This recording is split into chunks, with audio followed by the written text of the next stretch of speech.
Closing costs can often be a mystery for many sellers. That's why today I'm answering frequently asked questions on what's included in seller closing costs. By the end of this video, you'll have a clear understanding of what to expect when it comes to closing costs in North Carolina. So let's get into it. First off, let's talk about what closing costs actually are. These are the fees and expenses associated with finalizing a real estate transaction. For sellers, they can include things like real estate agent commissions, attorney fees, transfer taxes, and recording fees. One of the most significant expenses sellers typically encounter is the real estate agent commission. In North Carolina, up to this point, sellers usually pay the commission for both the listing agent and the buyer's agent.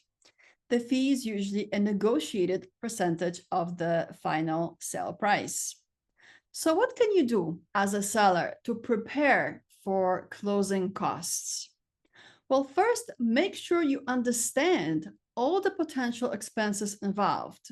Work closely with your real estate agent to review the estimated closing costs and ask any questions you might have.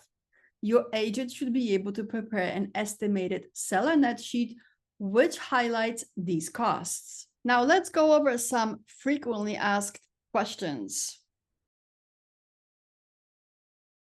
Both the buyer and seller are responsible for paying closing costs in North Carolina. Some of these costs can be negotiated, so ask your realtor to determine whether you may be able to save some extra buck.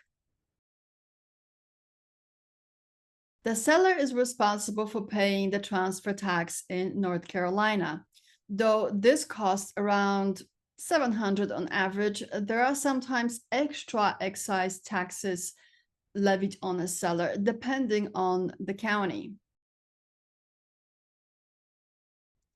Buyer pays for the inspection, where the inspector identifies and estimates the costs of potential problems with some of the most important infrastructure in the property.